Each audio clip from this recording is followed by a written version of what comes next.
Johanna, welcome to the Leanpub launch video for Effective Public Speaking, how to use content marketing with stories to show your value. I was wondering if you could take a moment just to talk to us a little bit about yourself and about your book and what it's about and who it's for. So I am a writer, speaker, and consultant. I'm never sure in which order to put all those things because that's everything I do. And I'm an unintentional writer. I was not born with a pen in my hand. However, I might have been an intentional speaker. My parents claim I was speaking at 9 months. Uh, They're both dead now, so I can't really check that. However, what I have noticed is that too many of my consulting and writing colleagues do not speak nearly enough to market their books. I'm not talking about selling. I'm talking about marketing, right? Where you offer valuable information to your ideal audience and they can say, "Oh, that sounds good. I'll investigate a little more." Or they say, "Not for me." No problem, right? Content marketing is about offering content, valuable content to your ideal audience and preferably on a regular basis. And I find I started to speak even before I started to write to market my consulting business because I didn't know everybody in the Boston area.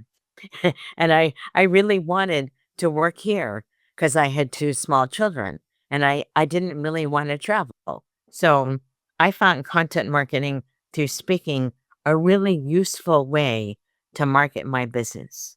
And now I do it for all my work, my writing, my books, my teaching, my consulting, you name it. Yeah, no, thanks very much for that and telling us the sort of origin of it in your own experience. And that one of the things that I think a lot of is just sort of like incumbent upon consultants and sort of people who create content today is to be operating in multiple dimensions. And one of those is public speaking. And one of the hardest is public speaking for most people. It's nerve wracking. It can make you really afraid and things like that. And one of the things I really like about your book is that you break it down into there's a number of things you do, but one thing you do is break it down into three stages: design, delivery, and practice. And I really like that way of conceiving of it. And that when you're faced with a public speaking engagement that maybe you're nervous about, you can start. Remember, you're in design phase first. You're not doing the talk. You're designing it. Don't be nervous. You're designing it. Uh, you got the privilege of time.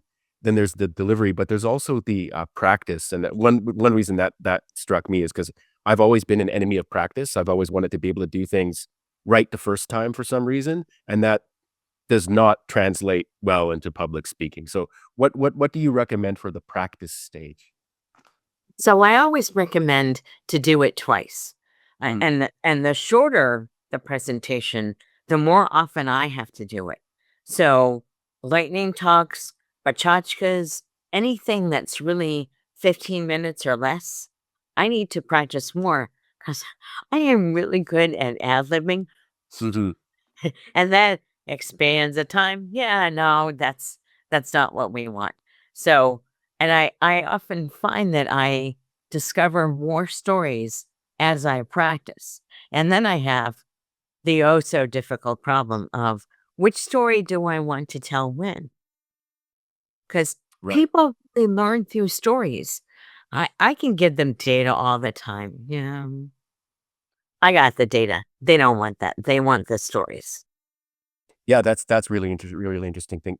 Tip two is that what people will take away will probably not be having memorized one or two things that you said, but the pattern of a story is something that can stick with people. One thing you also write about is turning nerves into energy and speaking with authenticity. So, what's one way you can turn your nerves into energy? So I'm an extrovert, and this is not going to work for shy or introverted people. But I got over myself a long time ago. I realized I would say stupid things, and I'm still here, right? Right. So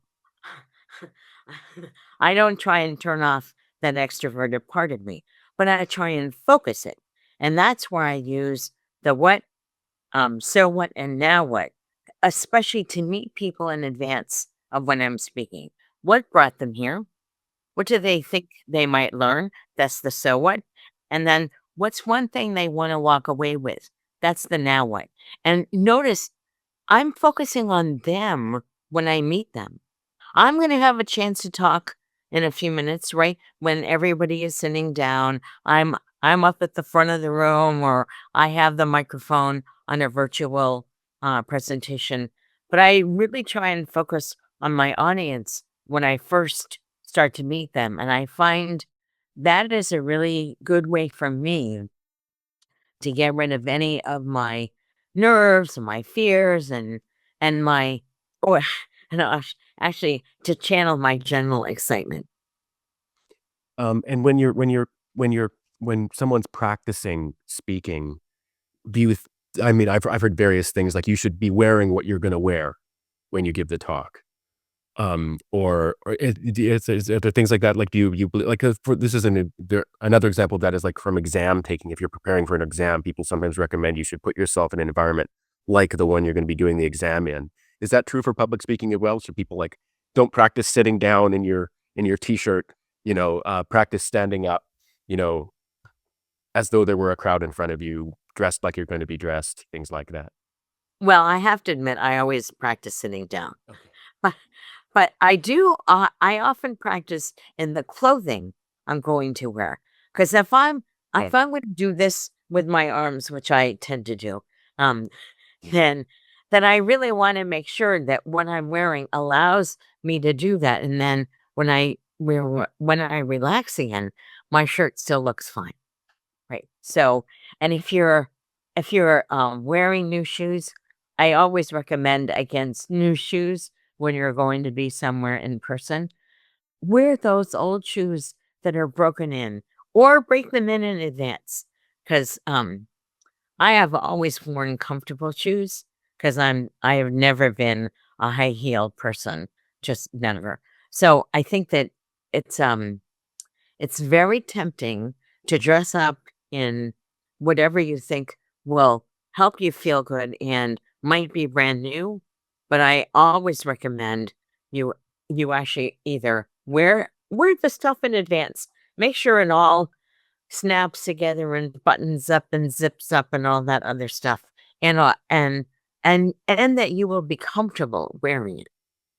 yeah, that's really interesting. I mean, what that's reminded me of is this sort of, if you've ever been in kind of like the tech or startup world, one thing you'll have done is demos, and the very last thing you want is something unfamiliar, going on. And that, like, the example with any an example of that would be like, you know, if you're demonstrating using a web page, you wanna go to the same button every time. You want to have done it before. You don't wanna be doing anything new. And it's very true that, like, that your clothing, like, you might knock something over because your sleeves are too long, or something like that. Right. But, like, having as few there are gonna be unfamiliar variables whenever you're public speaking. Don't bring any yourself. Would be was Exactly. the principle would be the principle there. Well, the book is, Effective Public Speaking: How to Use Content Marketing with Stories to Show Your Value. The stories part, as we just learned, is a very important part of the book, but so are all these, like, really great insights and tips and things like that that Johanna has to tell. So thank you very much, Johanna, for taking the time to do this Leanpub launch video with me today for all of our readers. And thank you for having me.